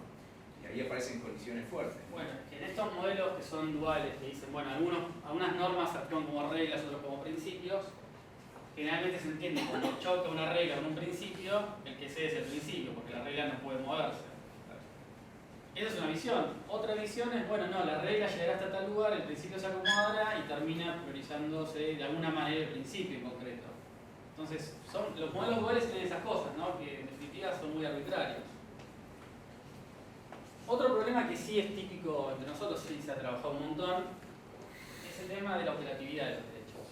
¿Sí? Una distinción muy clásica entre derechos que son operativos y los que son programáticos. Los derechos que son operativos son aquellos que pueden aplicarse directamente sin necesidad de desarrollo legislativo, o jurisdiccional en todo caso. Y en cambio los derechos programáticos son aquellos que son enunciados que no alcanzan con lo que está escrito si no hace falta una reglamentación, una decisión que lo lleve a la práctica. Esta distinción es muy clásica entre nosotros, es altamente discutible. Porque lo mismo, ¿qué sentido que tiene que yo ponga en el máximo nivel constitucional un enunciado que resulta que requiere de una ley para su utilización? Por eso no pongo nada y que sancione una ley. Ahora, considerar todas las normas operativas también tiene un problema, porque entonces yo tendría que decir que la vivienda digna en Argentina es un derecho operativo, entonces voy, presento un juez, le pido una casa y me la tiene que dar. Nadie interpretaría esto así. El problema es considerar que todos son programáticos. O sea, ni pueden ser todos programáticos ni pueden ser todos operativos. Hay que ver los enunciados. Y en los enunciados también hay un problema. Típicamente se dice, bueno, los derechos civiles y políticos serían operativos, ¿no? Porque un derecho civil es operativo. En cambio, los derechos sociales son programáticos. Y esto tiene una cuota de falacia. ¿Qué está detrás de esto? Bueno, los derechos sociales implican prestaciones, implican gastos del Estado. Y los derechos civiles, como son derechos de abstención, es decir, el Estado lo único que tiene que hacer es no intervenir, son gratis. Bueno, esto es mentira, porque si están violando mi derecho de propiedad, yo lo que necesito es una estructura judicial para ir a hacer el planteo. Y esa estructura judicial sale plata, y sale mucha plata. Entonces, hay que ver si a nivel costo es más caro el derecho de abstención, que requiere una serie de tribunales para obtener ese derecho, o es más barato los derechos sociales, que requiere un ANSES que, no sé, digo ANSES por decir algo, que otorgue beneficios sociales. Habría que ver los presupuestos y decir a ver qué es más caro. Si en definitiva son más caros los de abstención o son más caros los de prestación. Claro, alguien me podría decir, sí, bueno, pero si los de prestación te los violan, también necesitarías un tribunal, por lo cual termina siendo dos gastos. no sé, es una cuestión presupuestaria, pero hay un mito de que unos son baratos y otros son caros. Los sociales son caros y los de libertad son baratos. No están así. Se podría discutir.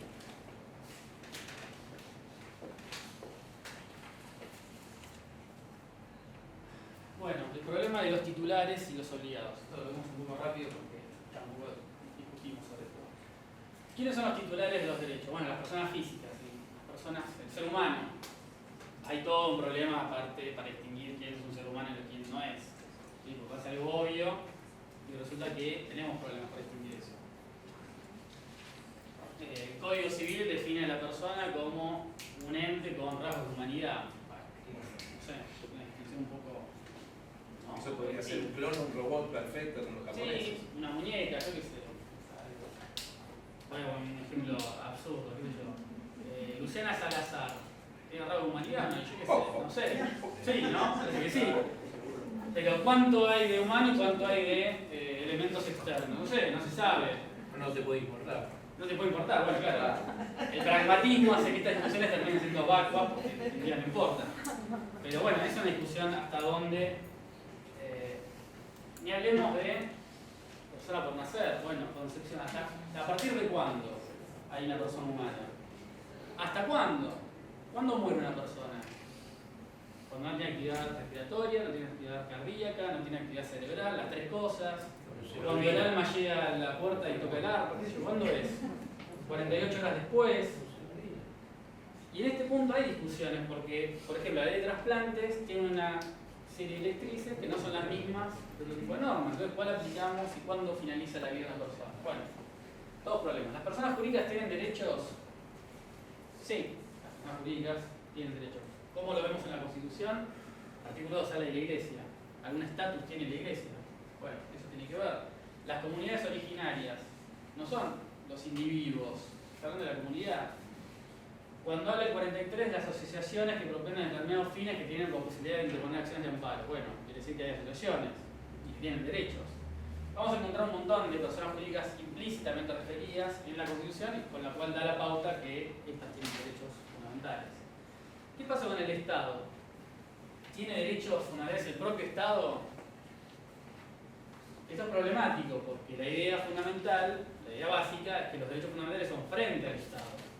El Estado es típicamente el obligado a respetar los derechos, no el titular. Pero bueno, ¿el Estado tiene derecho a demandar a los ciudadanos? Sí. Entonces, ¿algún derecho de acceso a la jurisdicción tiene? Si está en un juicio, ¿tiene derecho a su debido proceso el Estado? Sí. ¿Tiene derecho a la igualdad? Sí. ¿Las provincias entre sí tienen? Sí. Entonces, hay algunos derechos, el derecho al patrimonio. Sí, el Estado tiene bienes. Entonces, en ese punto podría considerarse que tienen alguna tutela, algunos aspectos del Estado. Y otros titulares, bueno, es el problema de las plantas, la naturaleza, los animales, las piedras, y lo que se les ocurra. ¿Quiénes son los obligados? Bueno, típicamente siempre es el Estado. Sí o sí, es un obligado típico paradigmático de derechos. Pero también las otras personas físicas. ¿Dónde vemos esto? 14 bis. Cuando habla de los derechos del trabajador en cualquier tipo de relación de trabajo, claramente está hablando de las obligaciones que tiene el empleador. Es muy notorio en ese punto. Las personas jurídicas también. En ese caso, una persona jurídica que es una empleadora, es obvio que también lo tiene. Se habla de los gremios, como también otro tipo de personas jurídicas. Y, bueno, el mismo problema, si otros titulares también son obligados. Porque así como le podemos dar derechos a la naturaleza, le podríamos dar obligaciones, ¿o no? Si se puede hacer de una cosa, también de la otra. Bueno, esto está para discutir. Este punto se refiere a las clasificaciones, y acá, como todas las clasificaciones son arbitrarias, podemos estar años discutiendo. Pero una clasificación típica son los de primera generación, segunda y tercera. Derechos civiles, políticos, sociales, económicos y culturales, derechos de abstención, derechos de prestación y los de participación. ¿Cuáles son estos? Los derechos de libertad. ¿Cómo se garantiza este derecho? Cuando el Estado no interviene. Puede ser una abstención. ¿Cómo se garantiza a nosotros? Cuando el Estado otorga algún beneficio, una prestación, los sociales típicamente. Y los derechos de participación son los derechos políticos. El derecho de candidatearme, de votar, de ser votado, de participar en alguna consulta popular, todo ese tipo de cosas. Y hay una distinción que es interesante desde lo procesal, que es entre derechos individuales y los derechos de incidencia colectiva, así que esto surge el 43, que los de incidencia colectiva a raíz de ya se venía trabajando de antes, pero se plasma en 2009 en un caso llamado Harai, la Corte distingue entre derechos de incidencia colectiva que tienen que ver con bienes individuales homogéneos, que es esto, se cortó la luz y se me quemó la heladera, a mí, a ustedes, a todos. Y otra cosa son los derechos de incidencia colectiva vinculados a bienes colectivos. ¿Y esto qué es? Bueno, el Riachuelo está sucio y está sucio para todos. El medio ambiente, el ambiente en ese sentido es un bien colectivo. Que no se puede dividir. Si los otros son divisibles, estos no. Ahí está la distinción. Y esto tiene consecuencias en cuanto a la legitimación procesal de quién es el que está autorizado o habilitado a reclamarlos. Me voy a saltar unas cosas porque me parece que vamos a estar hasta mañana, si no, y se está haciendo un poco tarde. El punto 15 tiene que ver con cuál es la concepción que subyace a los derechos. O sea, los interpretamos como prerrogativas que garantizan la libertad individual, los interpretamos como principios objetivos del sistema y nada más, en un sentido subjetivo, objetivo, totalmente distintos. O en realidad los derechos son una serie de normas que garantizan determinados valores, una concepción axiológica, que consideramos importantes. Y puede ser cualquier tipo de consideración axiológica. O los derechos en realidad tienen un sentido democrático funcional, es decir, sirven para garantizar el funcionamiento del sistema político en términos democráticos, y para eso están. O una quinta visión, que los derechos tienden a garantizar la igualdad, la justicia social, son concepciones totalmente distintas. No es lo mismo interpretarlas típicamente de manera liberal que de una manera social. No es lo mismo considerar que todos los derechos son un cúmulo de prerrogativas para garantizar la igualdad, que considerar que todo esto apunta a garantizar la libertad. Son concepciones separadas. En cuanto a la interpretación de los derechos fundamentales, es un problema común al derecho constitucional en sí. ¿Cuáles son los principios que debería aplicar? ¿Qué técnicas son considerables o no? Yo lo puedo interpretar de manera histórica, de manera evolutiva, de manera literal, por una manera, qué sé yo, ¿cómo explicarlo? Considerando lo que dice el texto es eso, considerando la evolución que ha tenido el desarrollo social. Pongo un caso y salte esta cuestión.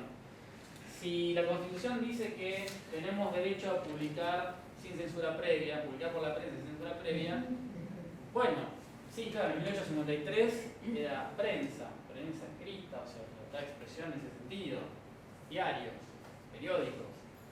Ahora, ¿se aplica esto en el 2013 a un blog de internet?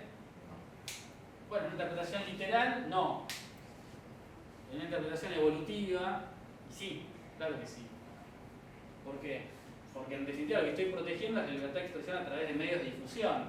Y eso será radio, tele, internet, no sé, lo que se les ocurra. No solamente la prensa escrita.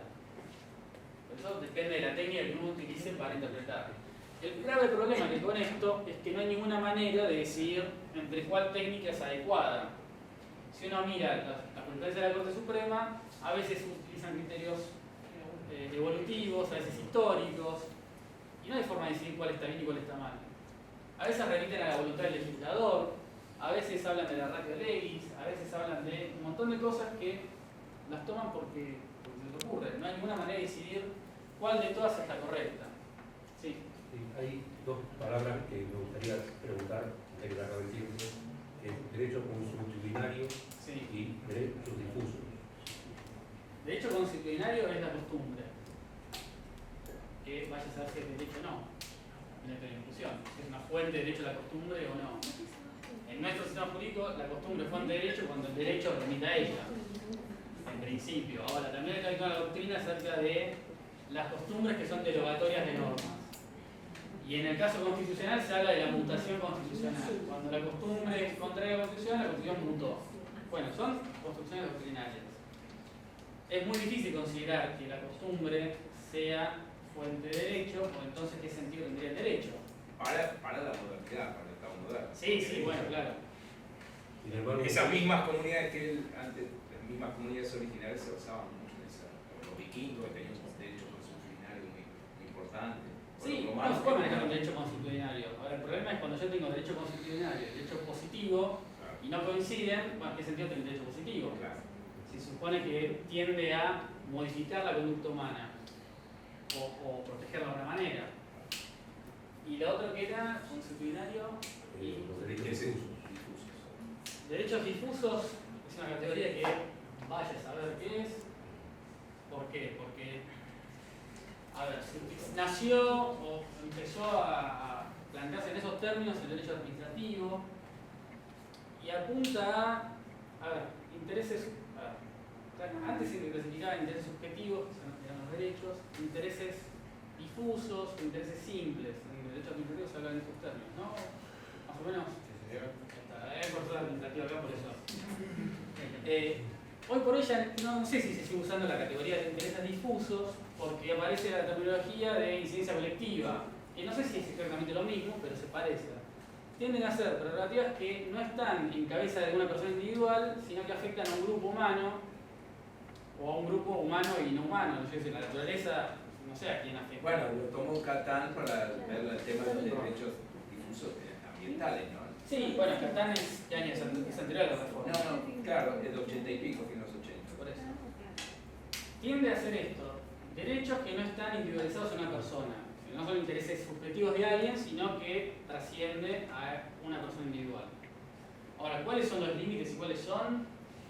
No sé, hoy se tiende a hablar de derechos de incidencia colectiva, incluso me parece en administrativo también, si yo no me equivoco. ¿Sí? O sea, se habla de derechos de incidencia colectiva que tutelan intereses difusos. No, intereses jamás. Intereses no. Estás un derecho, directamente. Quedó el interés simple ahí perdido. Como mera denuncia o. Está bien. Peticionar, propiedad. Bueno.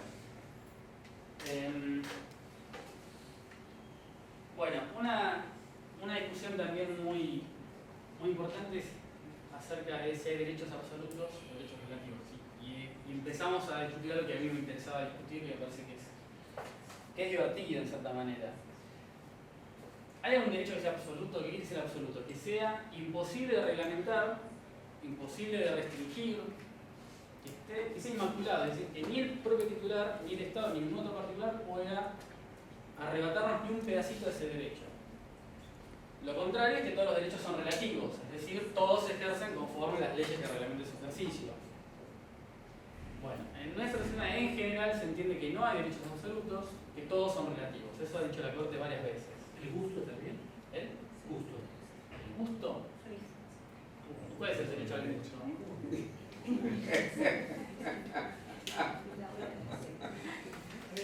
¿Cómo sería el derecho? No, puede ser, el derecho a qué sería. Él tiene una visión muy sibarítica del derecho.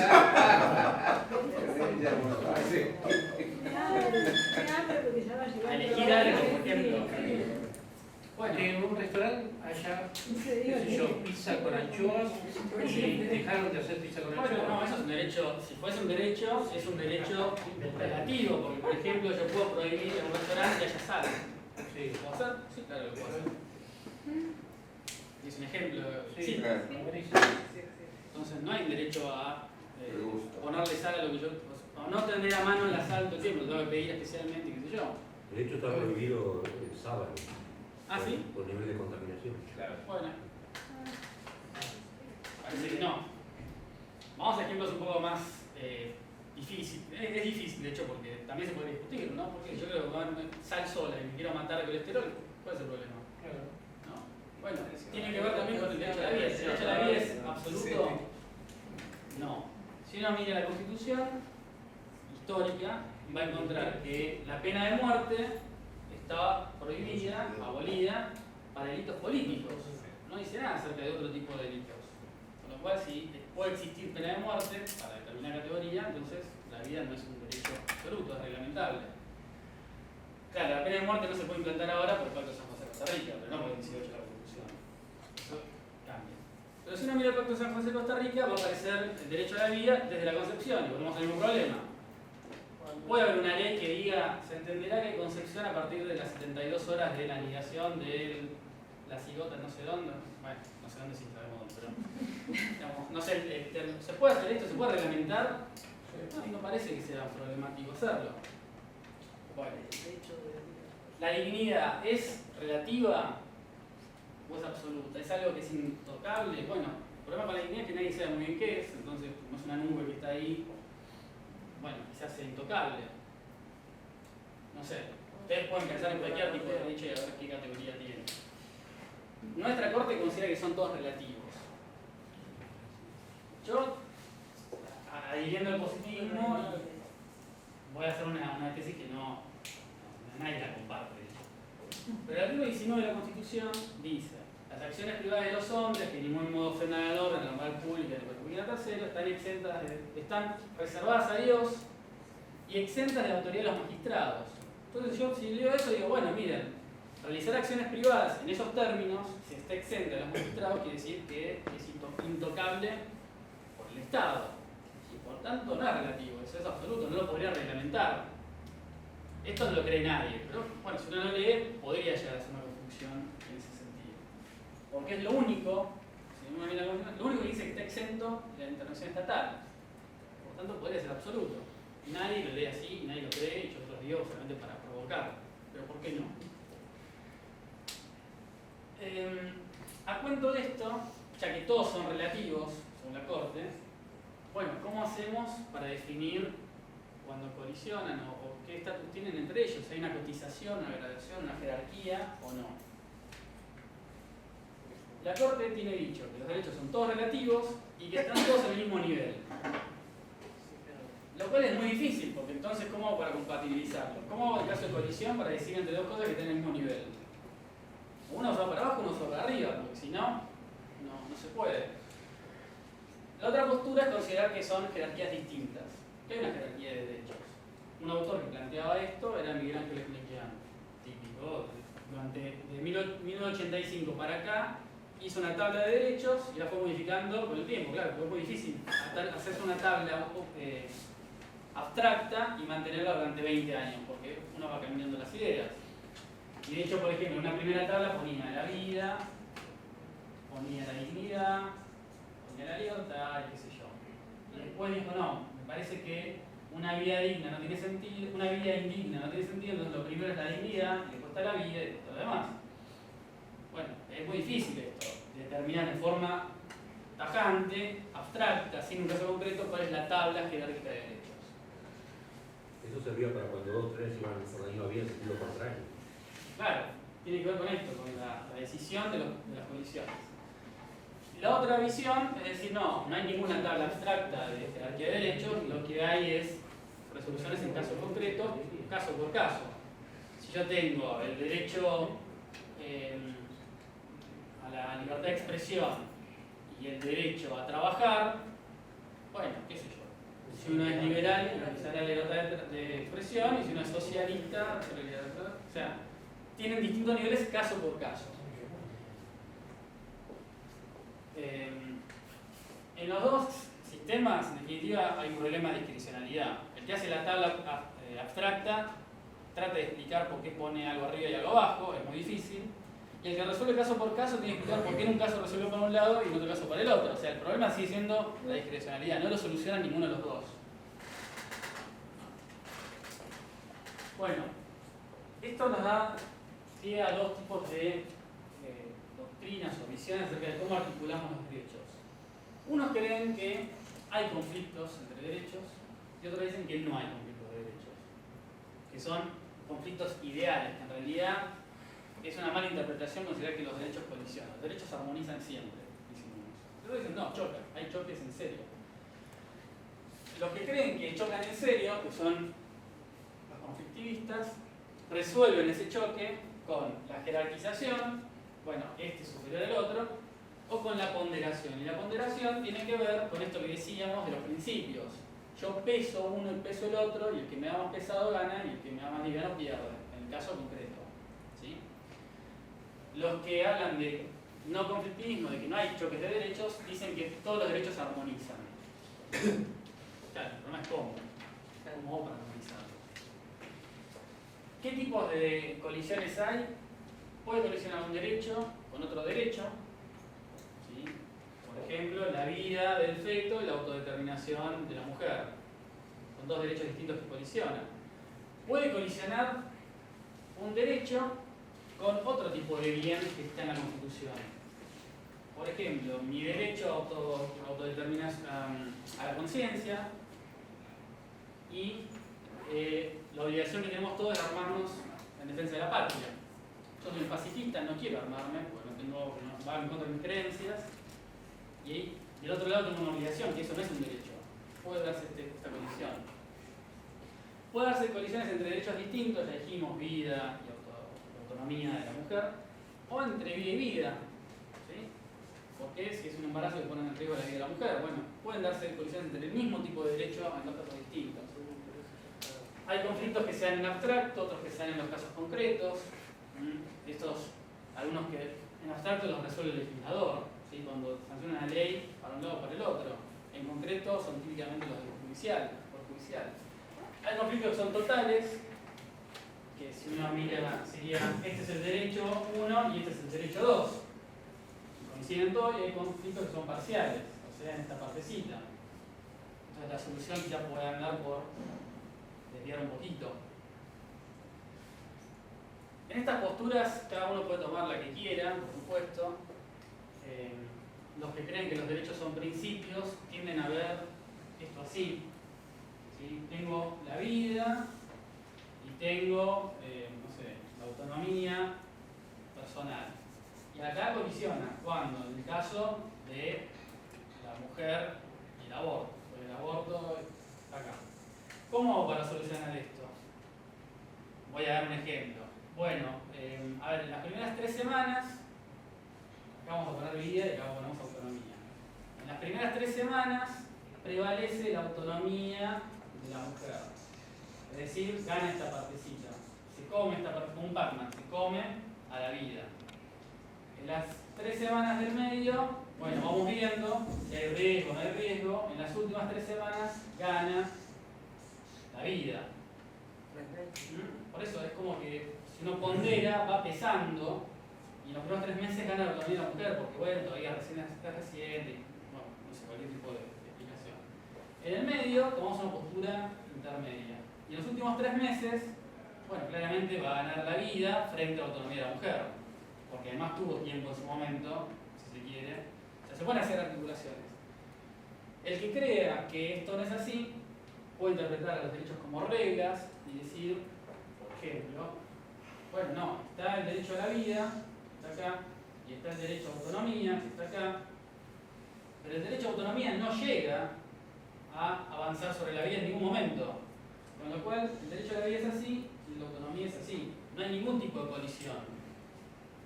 Los derechos se armonizan así. Esta es toda la vida, que se garantiza desde el momento de la concepción, y esta es la autonomía, que si uno lee la Constitución dice el derecho a realizar acciones privadas que no afecten a terceros. Y esto afecta a terceros, con lo cual no hay tal colisión.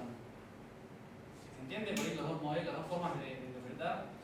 Tiene que ver esto también con la idea del objeto y el contenido, que hablábamos antes. Si yo tengo vida versus autonomía, sí o sí voy a tener una colisión en algún momento.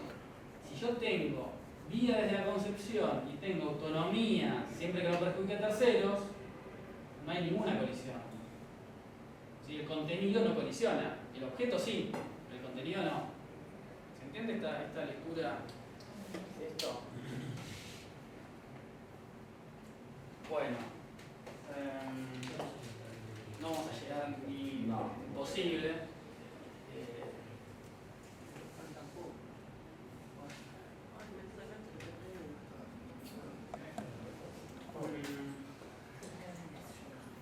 Bueno, dos palabras de... No vamos a terminar con todos, son muy largos. Si todos los derechos son relativos, según la Corte, quiere decir que todos son reglamentables. ¿Y de dónde surge esta idea? El 14 cuando dice todos los habitantes tienen los siguientes derechos conforme a las leyes que reglamentan su ejercicio. Eso dice el artículo. Esa reglamentación está sujeta a 2 condiciones mínimas, que uno es el principio de legalidad y otro es el principio de racionalidad. Así se los considera. El problema que tienen es que estas fórmulas no dicen nada, porque hay 2 maneras de entender el principio de legalidad. Uno es entender que los derechos son reglamentables por ley, formal, es decir, ley de Congreso, quiere decir que para reglamentar un derecho tiene que estar el Parlamento reunido y debatiendo. Y otra cosa es considerar que la reglamentación de un derecho puede provenir de cualquier norma general, porque el concepto es de ley material. Y entonces un derecho puede ser reglamentado por la presidenta sentada en su despacho sin hablarle a nadie, o por un secretario de un ministerio o lo que sea. Hay una diferencia entre la legitimidad que tiene una decisión y la otra, porque parece que el Parlamento, donde están todas las fuerzas políticas representadas, y del otro lado no. ¿Cuál de los dos conceptos se suele tomar? El material. Con lo cual, esto no significa ningún tipo de garantía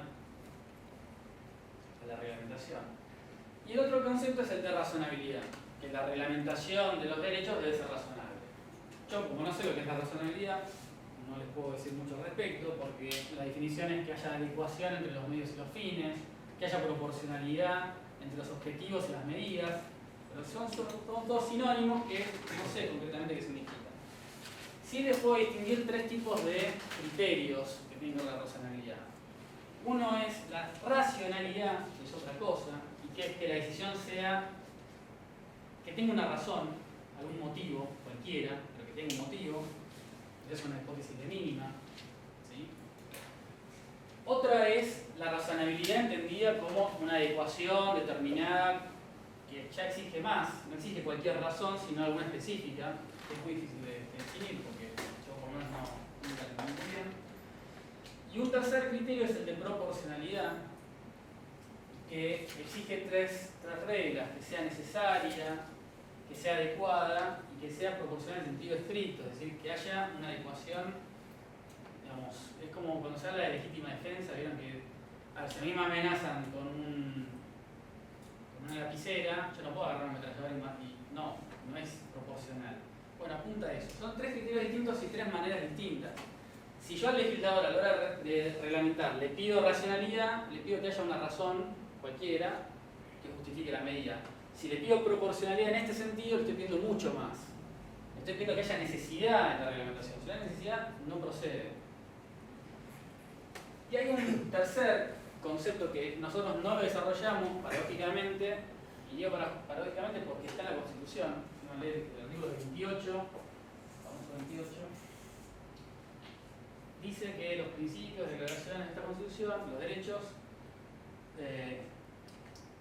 no podrán ser limitados, dice, no fue el nombre de la palabra. Alterados. No podrán ser alterados, ahí está, por las leyes que reglamenten su ejercicio. El 28 ha sido interpretado de nosotros como razonabilidad. Ahora, si uno va a la fuente del 28, es Alberdi. Y Alberdi, en las bases, dice que lo que se trata de hacer es que el núcleo de los derechos no sea desconocido por las leyes. Y es otra cosa eso, no es lo mismo que la razonabilidad. Los alemanes han desarrollado esta idea del contenido esencial. ¿Y qué significa? Que todos los derechos cubren un determinado ámbito, ¿no? Por supuesto, como toda norma. Bueno, acá hay un núcleo duro que no puede ser desconocido por ninguna reglamentación. Y en cambio en la periferia, por esta parte, sí. Puede ser más amplia, más chica. ¿Qué quiere decir? Si hay una norma que dice la protección integral de la familia, bueno, qué sé yo, protegeremos a mamá, papá y al nenito. Porque ese es el núcleo de familia en ese concepto X. Y bueno, y después si protegemos a los tíos, perfecto. Y si protegemos al gato, buenísimo. Y al pajarito también. Pero eso está en la periferia. Lo que yo no puedo hacer es negarle protección a ese núcleo familiar. Ahora después aparecerá la discusión si una familia ensamblada es concepto de familia, o una familia homosexual si es concepto de familia. Son cosas distintas. Uno podría decir, mira, no, lo que protege la Constitución es la familia constituida como Dios manda, y es nene, nena y sus hijitos. Y la familia homosexual está en la periferia. Se protegerá o no según la ley lo decida. Otro puede entenderlo distinto. La familia es todo, la gente que se quiere es familia y se terminó. Entonces, son conceptos distintos de contenido esencial y es importante hablar de esto, considerar eso, que el legislador no puede arrasar con todo el derecho cuando lo reglamenta, no lo puede alterar, ese es el significado. Y lo último, y es por ir para la discusión, es el tema de la restricción. Nosotros En nuestra dogmática funcional confundimos lo que es reglamentación con restricción. Siempre, constantemente. Y no está mal, perdón, no está mal. Pero no es lo mismo reglamentar que restringir. Hay un ejemplo que es típico, el 32 de la Constitución. Dice que el Congreso no puede restringir la libertad de prensa. No puede dictar normas que implican restringir la libertad de prensa. ¿Puede el Congreso dictar una ley de medios o no? Está en discusión. Está en discusión, en algún momento se habla Lo que está en discusión no es si puede, sino si ese contenido concreto, ¿cómo se puede decir? Pero ¿cómo hago para justificar esto? Lo que el artículo dice es que no se puede restringir. Yo puedo reglamentar y no restringir. Bueno, es un poco la discusión que el señor planteaba antes. Si yo dicto una ley diciendo, bueno, a partir de ahora todas las comunidades, todas las asociaciones, todos los derechos y todos los sindicatos pueden tener una radio. ¿Estoy reglamentando? Sí. ¿Estoy restringiendo? No. No necesariamente, quizás estoy ampliando. Entonces no es lo mismo reglamentar que restringir. Son condiciones distintas. Así como tampoco es lo mismo suspender un derecho. Sí. La reglamentación puede restringir. La reglamentación puede restringir, pero no toda reglamentación es restricción. ¿Entiendes? Es una forma por ahí de reconocimiento de derechos. Supongamos que yo dicto un código procesal. ¿Sí? ¿Yo estoy reglamentando el ejercicio de un derecho? Sí. Todos los derechos se van a ejercer de esta manera. ¿Yo estoy restringiendo? No. Sí, claro, estoy restringiendo en el sentido de más de 5 testigos no pueden haber, por ejemplo. Yo quería ponerse que no puedo. Restringo. En realidad lo que estoy haciendo es reglamentando la manera de ejercitar ese derecho. Y no necesariamente es una restricción. Entonces ahí hay una confusión que a mí me parece que, así como se distinguió el objeto y contenido, distinguir reglamentaciones de restricciones es importante, porque no siempre implican lo mismo. No toda reglamentación es una restricción. A la inversa, toda restricción es una reglamentación. ¿Sí? No es solamente semántico, hay una diferencia importante de fondo.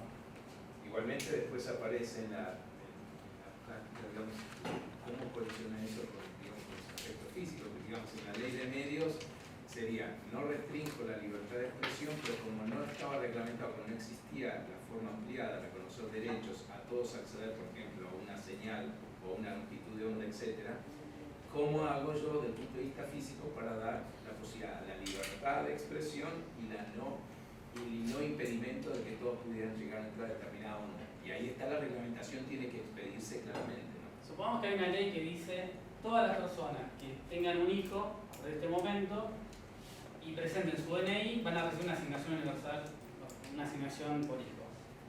¿Esa norma reglamenta? Sí. ¿Restringe? No. O sea, restringe en el sentido que me pide que presente el DNI. Sí, es una restricción. Pero no restringe el derecho, en realidad lo amplía. Sí, pasa que todas esas normas tienen por detrás cosas que por ahí no ve. La asignación universal por hijos se derivaron se sacaron todas las becas, se fueron todos los planes de familia, todos los planes trabajantes. Hicieron incompatibilidad con los planes. Entonces por ahí en la norma no hay una intención que parece buena y una letra que parece buena, y detrás sí existe una restricción, lo mismo con la ley de medios. Está bien, pero no es. No tomemos solo el contexto, tomemos la norma en sí. Yo pongo ejemplos que se me ocurren. No, yo sé, pero a veces me parece que pasa eso. A veces hay normas que parecen ampliar derechos, que parecen no restringir otros derechos, y sin embargo. También depende de dónde partís. Porque, por ejemplo, si yo tomo a una comunidad indígena y esta ley les permite en la radio, estoy reglamentando y no restringiendo. Sí. Ahora, si yo soy Clarín y tengo 80 radios y tengo que vender 40, me estás restringiendo. Bueno, eso tiene que ser de la reglamentación. Si está la comunidad aborigen y la longitud de onda de Clarín o quien fuera, le copa el espacio posible, bueno, la reglamentación tiene que decir en función de la repartición en cada estado, la proporcional, etc. Eso tiene que definir la reglamentación, pero permitiendo que no se restrinja y permitiendo, digamos, ampliar los derechos, por así decirlo, que no tenía antes la comunidad aborigen. Sí, también hay una cuestión que ya trasciende todo lo que vamos a discutir, es si cada vez que yo reglamento, obviamente hay alguien a quien le saque algo, o sea, entonces se está restringiendo, o sea, y eso es una cuestión que tiene que ver con la limitación del mundo, o sea, los recursos son limitados, bueno, la reglamentación se te pone un semáforo, el que tiene que parar en rojo, el otro bueno, Pero cuando yo establezco reglas de tránsito, ¿estoy restringiendo o estoy reglamentando? ¿Es lo mismo? Si yo veo que todas restricciones, entonces ningún derecho sirve para nada. Lo que hace es coartan libertades. Y en realidad lo que está permitiendo es la coordinación para que todos podamos transitar. ¿Sí? Es una regla. Bueno, estas cosas hay que verlas. Para mí no es lo mismo reglamentar que restringir. Bueno, lamento haberme demorado, nos apuré un poco. Bueno, no sé qué duda. Gracias.